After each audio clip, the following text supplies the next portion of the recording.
Você está com Luiz Peretto. Entrevista.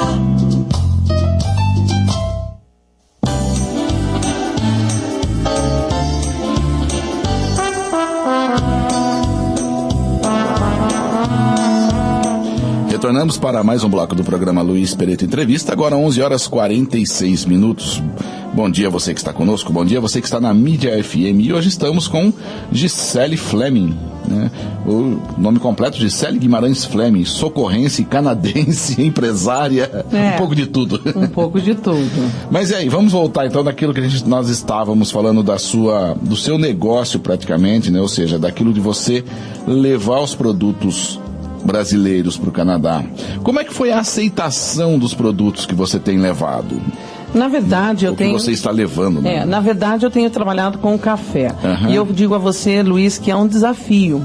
Porque o Canadá, ele está muito ligado na questão da Colômbia. A Colômbia é uma forte concorrente do Brasil, sim, não na quantidade, mas na qualidade. Na qualidade, exatamente. Porque ela tem altitude e ela produz o café de qualidade, o café arábica, ele exige uma altitude. Não que nós não tenhamos, nós temos, porém, eu acho que precisa trabalhar um pouco mais. Uhum. A questão da Colômbia, ela teve um marketing muito forte. Faz 20 anos que os Estados Unidos trabalham o marketing da Colômbia. Por quê? Nos anos, eu acho que você deve se lembrar que nos anos 80, 90, nós tivemos Pablo Escobar. Isso, ele exato. foi um grande traficante da Colômbia. Ele conseguia colocar 300 toneladas de cocaína por dia nos Estados Unidos. Isso virou uma questão social. Exatamente. Aí, a partir do momento que os Estados Unidos invadiu a Colômbia, então os Estados Unidos se sentiu obrigado a ajudar a nação de qualquer forma. Exato. Foi uma exigência até das forças das Nações Unidas. Uhum. E então eles investiram no quê? Antes ter cafeína que cocaína. Exatamente. Né? Já que é para ter uína, vamos para cafeína. Exato. E aí foi um marketing muito grande. E exato, isso é o que eu enfrento lá. Eu tenho o café brasileiro, mas ninguém sabe que o Brasil é o maior produtor, que a variedade de sabores, uhum, a variedade de tipos de bebida que podemos ter. Exato. E então exige um marketing constante, e isso é uma coisa que eu venho trabalhando. Mas tem aceitação. Exato. Tem tido, uhum, mas é uma coisa gradativa. Ah, sim. Né? Até porque, na verdade, se a gente pensar Estados Unidos, ele já vem trabalhando isso e, logicamente, o Canadá está acima dele, ele vai também influenciar, é o quintal dele, né? Uhum. Ele vai influenciar e, é claro, já forçar também uma compra. Sim. E você está, praticamente 8 anos, exato, né, malhando em ferro frio no começo. Isso, né? Na verdade, eu vejo, porque eu vejo muito mercado. Uhum, então, exato, o café brasileiro não está presente. O café brasileiro chega ao Canadá em grãos verdes, e ele é utilizado para fazer os blends, porque você pode usar um café da Colômbia, 60%, por exemplo, você usa um café do Brasil, 30%, para reduzir a acidez, exato, e você coloca um café da Costa Rica, que tem um custo mais baixo, e ele então faz uma equilibrada no preço. Exato. Então, é o chamado blend, né? Exato. Então, o café do Brasil, de certa forma, ele desaparece. Sim, porque você vai ter uma quantidade pequena. Exato. Né, ao menos que você trabalhe num evento ou numa região só puro café brasileiro. Sim. Né? Então é diferente. Então eu tenho trabalhado com café. Na verdade, eu estou procurando atender o que o cliente quer. Então ele quer o café verde, nós temos o café verde. Você quer um café em grãos para expresso, então nós temos o café expresso. O café em pó, sim, podemos, porque nós temos o pessoal. Nem todo mundo conhece café, nem todo mundo exato, sabe identificar a diferença. Então, tem muita coisa para ser trabalhada, tem muito trabalho para ser feito. Sim, exato. E o que eu percebi que os árabes têm um apreço muito grande pelo nosso café.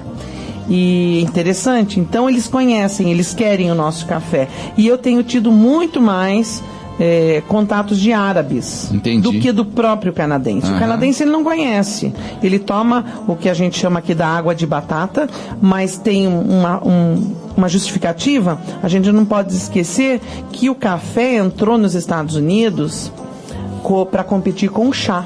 Lembra que teve o embargo do chá? Isso, o embargo do chá. Então o café, ele entrou realmente como um chafé para competir com o chá nessa Exatamente. época. E ficou, né? É que aquela coisa, o Brasil, como a vida toda ele foi o produtor, então ele faz um café encorpado. Sim, Agora, quem compra aí, o caso dos Estados Unidos mesmo, que foi aí até uma troca do produto, né? Quer dizer, de uma certa maneira, tinha que ter a mesma característica. Sim. Então, por isso que acabou ficando aquela água, que a gente chama de água de batata. Mas todo mundo gosta e, por exemplo, a Sim. Starbucks, ela vende café brasileiro. Exatamente. É isso que eu ia te perguntar. O canadense, propriamente dito, ele aceita o café encorpado, aquele café, principalmente o expresso, que é um café mais encorpado, um café mais forte, né? Porque é difícil você, tudo bem que dá até para fazer um expresso mais light, né? Mais aguado. Sim. Mas ele mais encorpado do que qualquer tipo de café. O canadense aceita esse tipo de café também? Olha, ainda bem que a gente vive num país multicultural, então a gente tem assim, a gente tem um canadense, o canadense ele é formado pelo árabe, pelo brasileiro, pelo irlandês. Entendi. Então, não tem uma coisa tão pura. Não existe o canadense puro, vamos dizer assim. Assim como não existe o brasileiro puro. Não, porque é formado pela Irlanda, pela Inglaterra e outras miscigenações. E aí, no caso, a gente tem os árabes que apreciam muito o nosso café. E eles tomam café expresso curto, expresso longo. Os italianos gostam ainda mais forte. Os italianos... Eles já querem que coloque uma misturinha de conilon, porque o conilon é um café que não muda o gosto do arábica, mas ele dá uma encorpada, ele dá um pouco mais de tinta, e o italiano gosta muito. Então existe aceitação. Existe aceitação, sim. O blend você faz aqui, você faz lá. Como é que você trabalha essa questão do blend? Porque você tem um mercado bem complexo. Bem diferenciado. Né?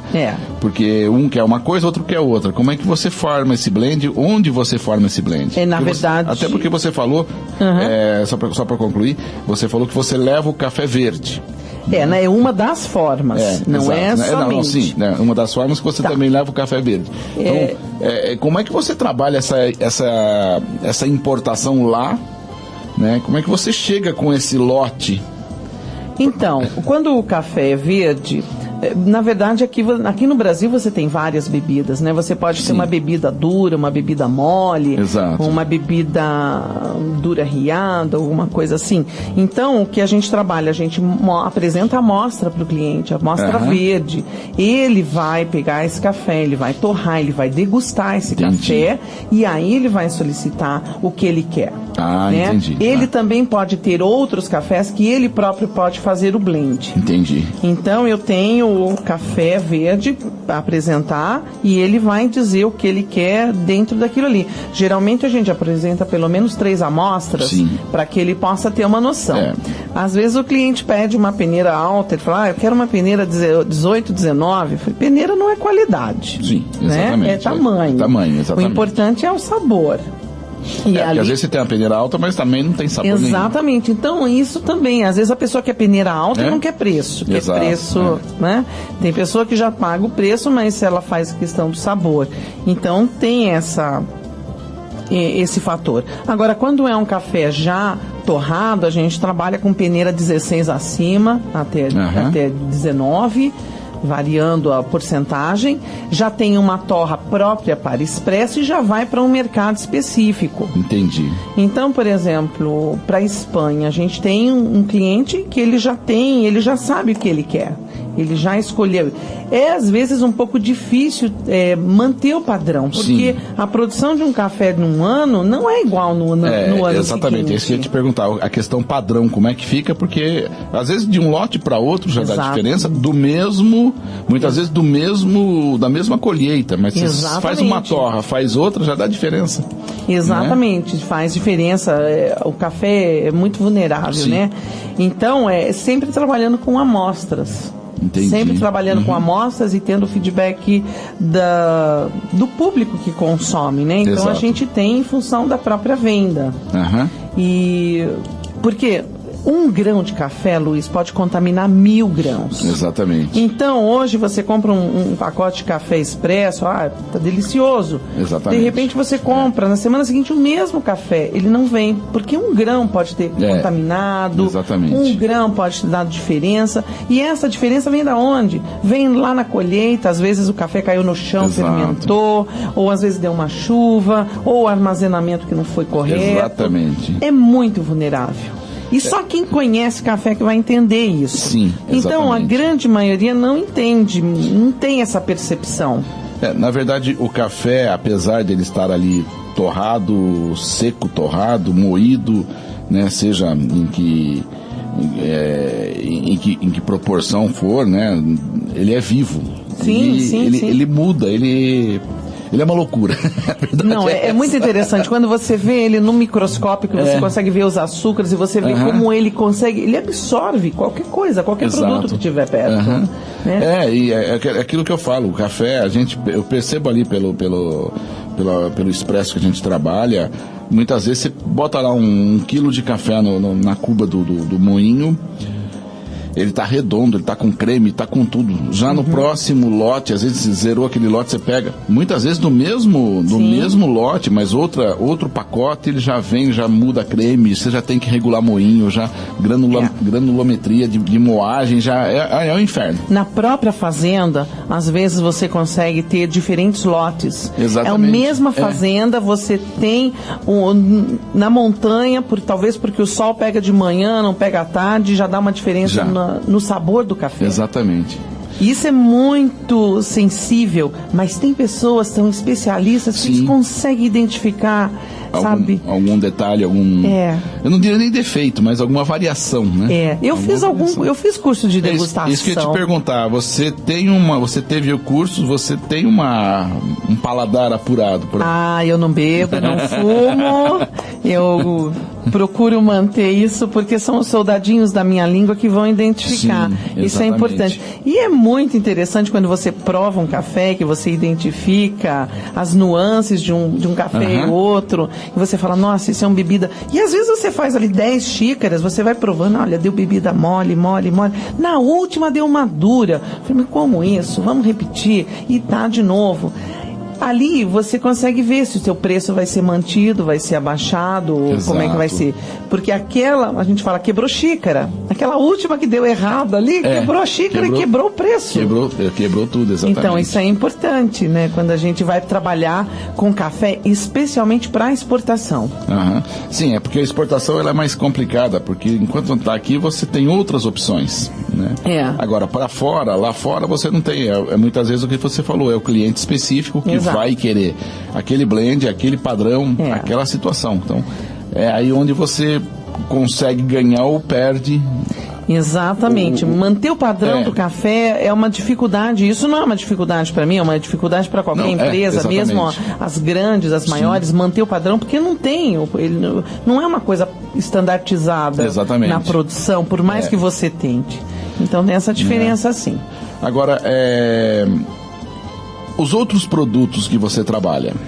Então, você sabe que depois que eu participei dessa feira internacional, outros clientes surgiram. Então, eu tenho cliente da Turquia procurando leite em pó, eu tenho cliente da Espanha procurando castanhas de caju, eu tenho uma empresa da Suíça importando maquinários, e isso me obrigou a abrir uma empresa no Brasil para começar a exportar coisas daqui do Brasil. Então, eu tenho uma empresa no Canadá Arte Brasil Importação, aqui no Brasil, em Socorro, Arpia Comércio e Exportação de Máquinas e Alimentos. Exato. Então, estou trabalhando com o que o Brasil oferece. Sim. E as pessoas ligam, um quer seda do Paraná, outro quer castanha, outro quer cacau. E olha, a gente tem potencial, e isso é que é importante. Exato. Quando eu tenho um processo de exportação para o Canadá, café, então eu mando café do Brasil para lá, eu exporto de mim para eu mesma. Exato. O Canadá é interessante, o Canadá é o maior produtor de lentilhas, ervilhas. Então, eu tenho clientes na Europa que me pedem. Exato. Aí eu faço a operação da Arte Brasil. Entendi. Exportando.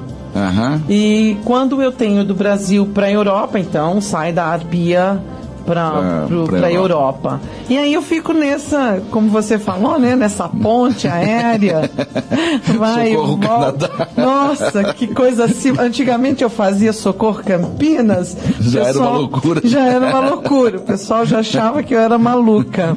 Agora, assim, as pessoas não sabem se eu estou aqui, se eu estou lá. Pois é. Mas eu adoro isso, Luiz. Que bom. Isso é muito bom. Maravilha. Vamos dar só uma paradinha, Gisele, agora meio-dia. Vamos para o nosso apoio cultural. Nós já voltamos para o nosso bloco de encerramento. Infelizmente, cara, passou muito rápido o nosso tempo. Muito agradável. Quando é agradável, passa rápido. É verdade. Mas a gente volta já. 2 minutinhos, nós estamos de volta.